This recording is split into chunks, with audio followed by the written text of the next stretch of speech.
and welcome back to the channel. Today we are here to discuss The Valley Season 2, Episode 10, I believe.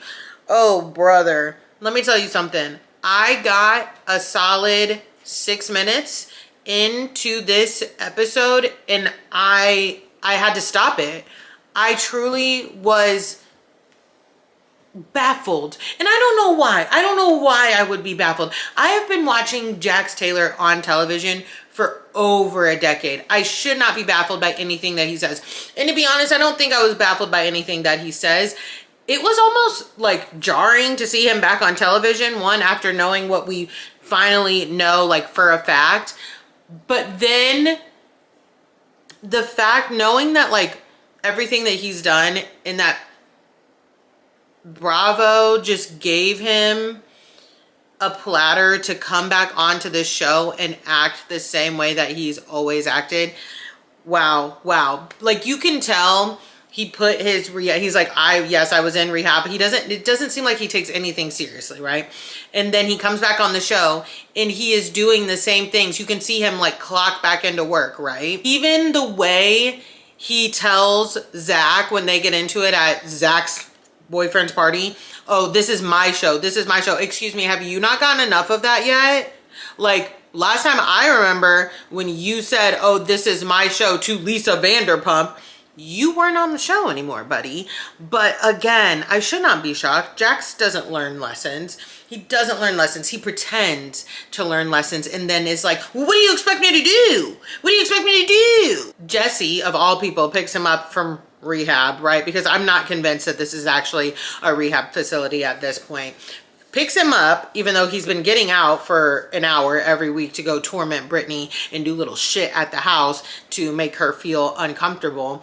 He goes to get a haircut. He goes to get Botox. He goes, I think, to get something to eat. Doesn't go see his kid. Of course, the story that he says is that Brittany won't let him.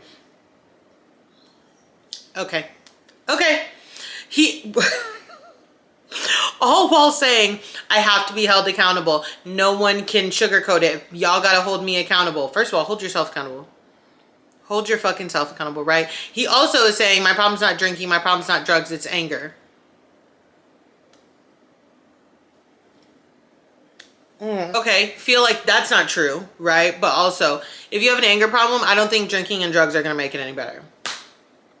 He goes out to dinner with the boys and then he goes to a party and he's like, I'm not drinking. I'm just not drinking right now.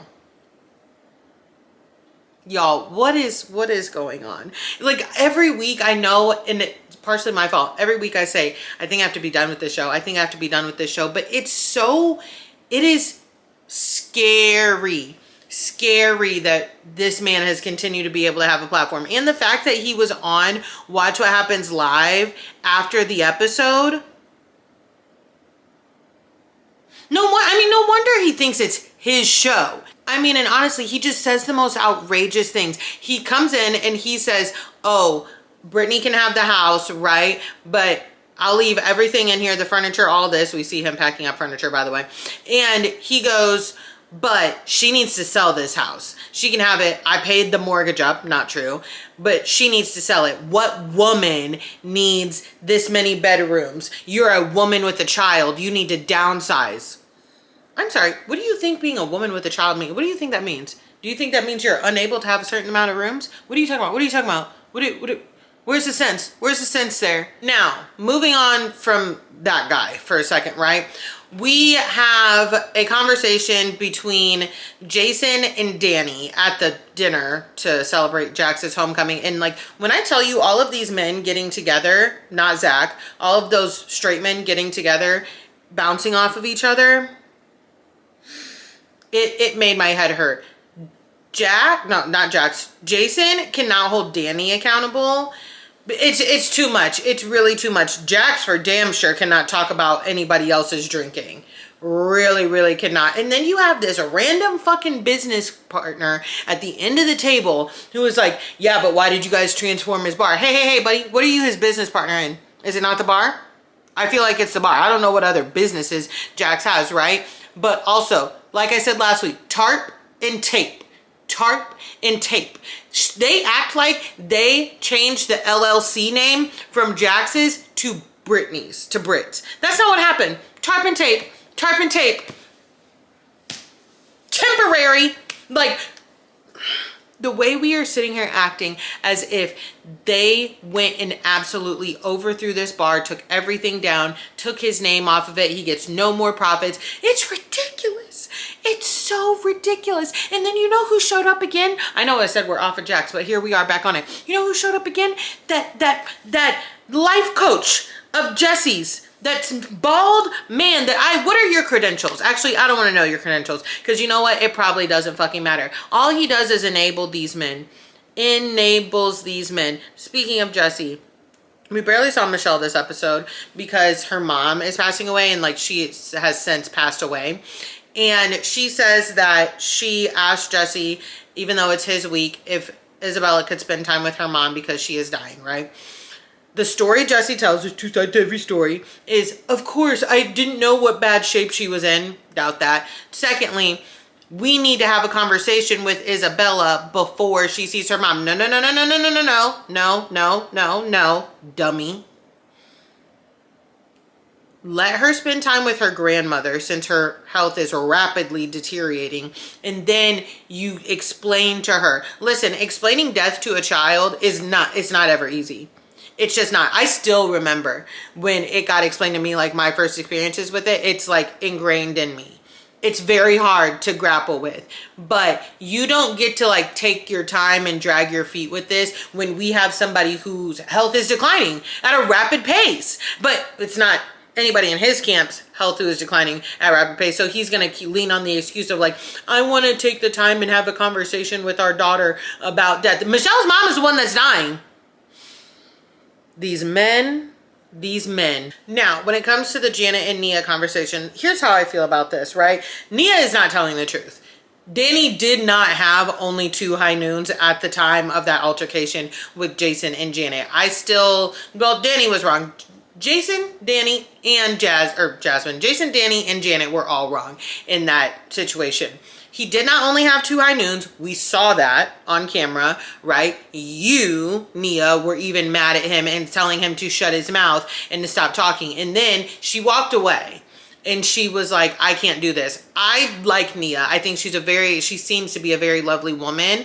And I get her that she's been through a lot and she wants to always look at the positive. However, I feel like she walks away, so then she doesn't really have to face like what Danny actually says or what Danny actually does, right? And then she can that's her way of being able to defend him, because she can be like, he didn't do that. He didn't, like, I doubt that happened. Oh, let me talk to you about your side, but still protect my husband. At the end of the day, I don't like Janet bringing up Danny grabbing ass, right? Because she just 2 episodes ago was arguing with Jasmine and saying, I can't believe I defended you. I can't believe I defended you. And now she's back to using it as something that Danny did wrong. Well, here's the thing. Can you not believe that you defended Jasmine, or did Danny didn't do anything wrong, or did Danny not do anything, or did Danny do something wrong? You get what I'm saying? Like, if I defend somebody over something serious like harassment or something like that, even if I don't like them, I still feel fine about defending you, because that is wrong. Like, that person shouldn't have done that to you. You may be an asshole, but you don't deserve to get harassed. Janet, she just takes things too far. She really, really does. And then there's this like moral high ground. And what kills me about Janet is her and Jason are sitting there saying it could be really damaging to Jason to talk about him taking his ring off. But then you have no problem continuing to talk about how Danny did harass somebody. And I get it. Danny did harass somebody, right? He did. The Jason taking his ring off thing, that's still a rumor. But if you care that much about like damaging rumors and damaging narratives being spread, you would think that you wouldn't spread it at all. And I get that Danny pissed her off. He would piss me off too, but Janet just does not stop. It's like, okay, girl, you got your point across, and he do be grabbing ass. Like, we know that for a fact. So just like, let it be. Let it the fuck be. And you know what kills me also? At the end, Luke was talking about Danny and Nia, and he goes, they're a good, wholesome Christian couple. And I'm just like, we are literally also talking about how he gets drunk and grabs ass, but they're a good, wholesome Christian couple. Okay. I cannot with these people anymore. It is exhausting. Exhausting. But for some reason, I feel like I need to see it through. I don't know. I don't know. Drop down in the comments and let me know how y'all are feeling about the season, the series. It's just like, we cannot sustain this. Jax has got to go. He has got to go. Ugh. I'll be back to talk about more fun things like Real Housewives of Miami tomorrow, and I think it's going to be a good episode. But don't forget to subscribe, like the video, and again, like I said, let me know how you're feeling about any of these shows.